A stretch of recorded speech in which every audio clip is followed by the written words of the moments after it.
Bonjour à tous et bienvenue dans cette nouvelle vidéo. On se retrouve toujours pour du pronostic, pour de la Ligue des Champions. Ça y est, ça reprend. Et comme je vous l'avais teasé il y a quelques jours maintenant, je ne suis pas tout seul. On est sur une vidéo débat pronostic. Je suis avec Thomas de la chaîne Chronique Foot. Salut Thomas, comment tu vas? Salut Julien, merci beaucoup pour l'invitation. Ça va être passionnant. Juste avant qu'on démarre, je vous le dis, je vous le précise comme à chaque fois, pour ceux qui veulent des tickets paris sportifs tous les jours, vous avez le lien de mon Telegram que je vais mettre à la fois en description et en commentaire épinglé. Donc si vous voulez le rejoindre, c'est très simple, c'est très facile. Un clic suffit et je le rappelle, c'est totalement gratuit. Ce qu'on va faire nous dans cette vidéo, c'est qu'on va parler de deux rencontres en particulier. Deux rencontres, ça sera l'Inter-Liverpool et Salzbourg-Bayern. On fera la même chose sur ta chaîne Thomas, mais pour parler des deux autres rencontres. Donc le Paris Saint-Germain-Real Madrid, très intéressant puisque toi en plus tu suis de très près le Real. Et il y aura également Sporting-Manchester City. On va démarrer tranquillement avec l'affiche qui est la plus intéressante, on va pas se le cacher, entre l'Inter et Liverpool, même si, bon, pour être très honnête,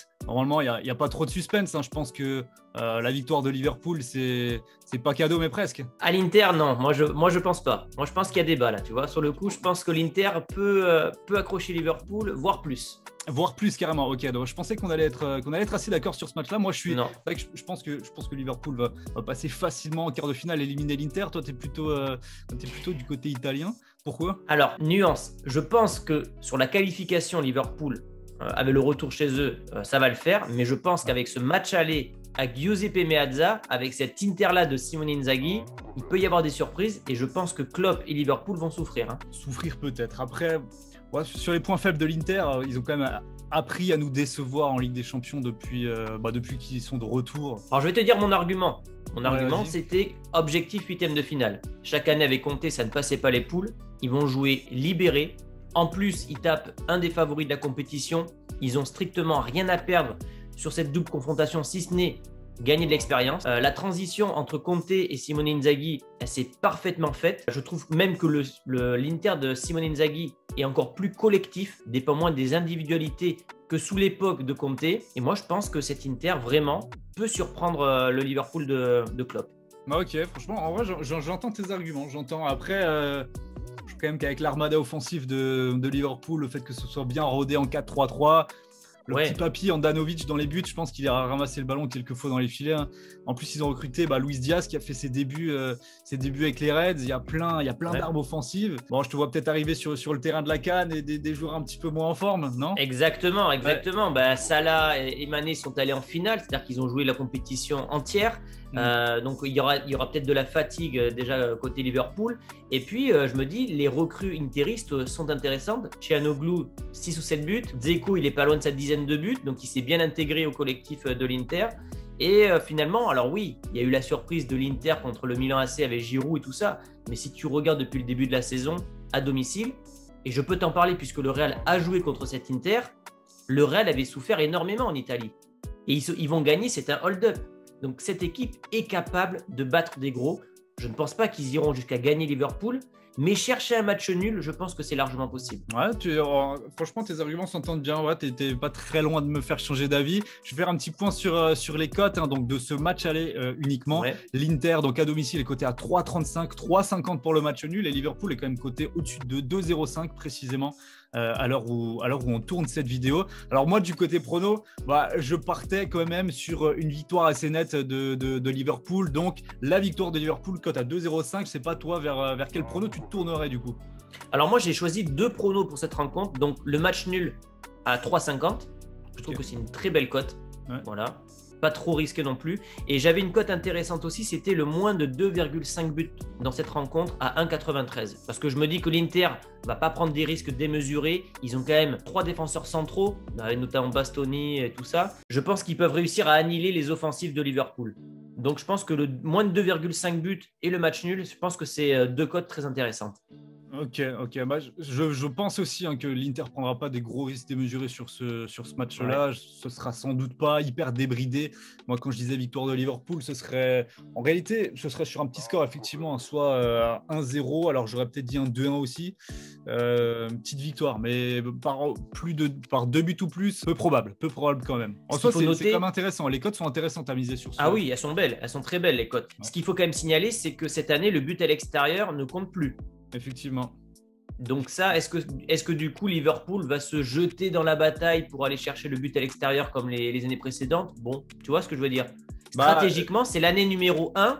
On ne sait pas comment les équipes vont aborder ce match à l'extérieur, qui plus est quand tu commences à l'extérieur. Quand tu es au match retour à l'extérieur, bon, tu dois jouer ton match, on va dire c'est le coup près. Mais le match aller, comment les équipes à l'extérieur vont le jouer, ça c'est une bonne interrogation.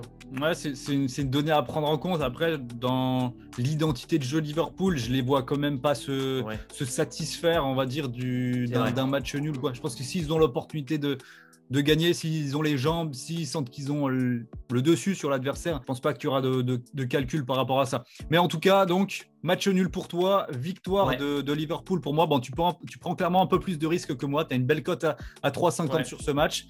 Pour aller dans ton sens, juste une dernière chose pour aller dans ton sens, c'est comment l'Inter va réussir à tenir physiquement contre Liverpool. Je me dis qu'ils peuvent tenir 1 heure de jeu, la dernière demi-heure.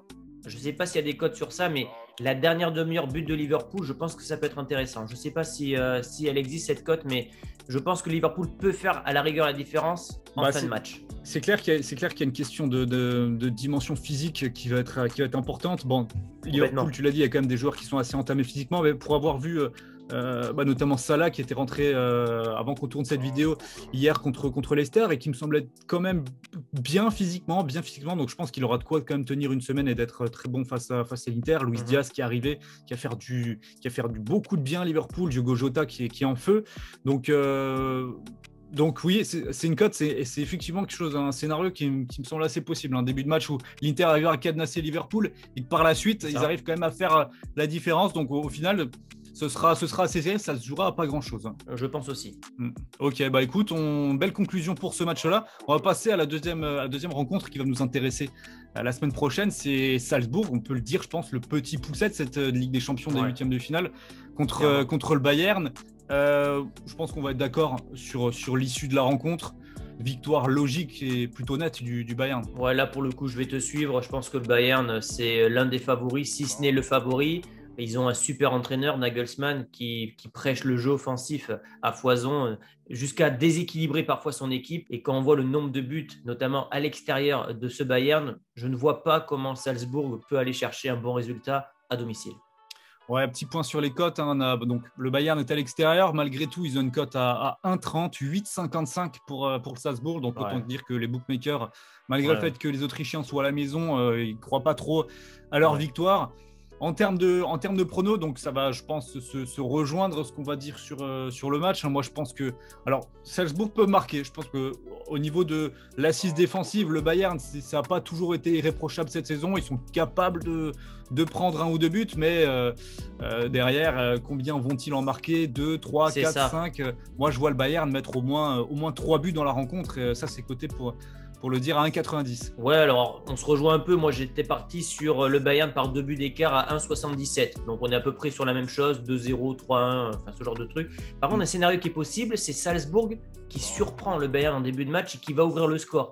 Alors, ils peuvent en prendre 4 ou 5 derrière, mais je me dis que c'est pas impossible ce scénario-là. Le Bayern qui met du temps à rentrer dans la rencontre, il y a de l'euphorie côté autrichien. Et puis voilà, un coup de pied arrêté, tu sais. Je me dis que c'est pas impossible que Salzbourg surprend le Bayern en début de match. C'est vrai que le côté euphorique du début de match, ça peut clairement jouer en la faveur de Salzbourg. Pour le Bayern, ce ne serait pas dramatique non plus de concéder l'ouverture du score. Ils sont largement capables de réagir, de revenir. Donc, c'est vrai que c'est intéressant. Petite chose que je voulais rajouter également sur ce match qui est à prendre en compte. Alors, je ne sais pas dans quelle mesure ça va impacter la performance de Salzbourg, mais ils étaient en trêve. Le championnat autrichien était en trêve et reprend uniquement ce week-end. Donc, ils vont jouer un match là samedi ou dimanche et ils enchaîneront directement la semaine prochaine par ce match contre le Bayern. Donc, est-ce que la préparation a bien été adaptée à ce match-là? Je pense, honnêtement, c'est quand même. Ouais, mais ils vont peut-être manquer de rythme quand même. Mais ouais, c'est une donnée intéressante. Dans la deuxième période, peut-être en ayant démarré fort et potentiellement en ayant mis le premier but. Ils prennent 3-4 buts lors de la seconde période. En soi, c'est possible. Ça peut vraiment donner un coup d'artifice ce match. Ah, clairement. Après, ils n'ont rien à perdre. C'est la première fois qu'ils passent les phases de poule, si je ne dis pas de bêtises. Comme l'Inter, là, ils vont jouer un ogre de cette année. Bon, ils vont jouer libérés. C'est ça, il faudra qu'ils donnent des émotions à leurs supporters. En soi, ils sont à domicile. Effectivement, tu veux dire, rien à perdre. Voilà. autant entre guillemets jeter un peu dans la gueule du loup à la Precio. Ouais, c'est intéressant. Je trouve que le scénario qu'on a établi pour ce match-là, il est intéressant, il est bien. Et puis il y a des choses à prendre en termes de pronos, mine de rien. Ouais, donc là, c'est deux rencontres très intéressantes. Alors, certes, plus déséquilibrées dans la deuxième qu'on a parlé. Un Inter-Liverpool qui va être passionnant tactiquement, mais je pense qu'il y a de quoi faire des belles cotes là quand même. Ouais, avec tout ce qu'on vous a donné, je pense que c'est intéressant. En tout cas, on arrive au bout de ces deux matchs. On va clôturer là-dessus. Merci en tout cas beaucoup à toi, Thomas. C'était très sympa de pouvoir échanger, parler foot, parler pronos, d'analyser un petit peu les rencontres. Donc merci beaucoup. Merci à toi de m'avoir invité. J'adore ce format-là. Et puis donc on va faire la même chose sur ma chaîne avec donc 2 rencontres. Sporting Manchester City, qui ressemble d'ailleurs un peu à Salzbourg-Bayern, et puis ce fameux PSG-Real. Il y a beaucoup de choses à dire sur cette rencontre. Exactement. Je mettrai le lien de la vidéo donc concernant ces 2 matchs-là dans la description. Comme ça, vous pourrez aller voir ce qu'on pense de ces matchs-là également sur la chaîne de Thomas. Merci à tous donc, du coup d'avoir visionné cette vidéo. Je ne l'ai pas dit en intro, mais vous pouvez liker cette vidéo. Évidemment, si le concept de débat pronostic vous a plu, si vous avez envie qu'on le refasse à l'avenir, dites-le moi dans les commentaires également. Et nous, on se retrouve très vite, toujours sur la chaîne pour parler de football et de pronostics. Belle journée à vous et à très bientôt. Ciao, ciao. Ciao.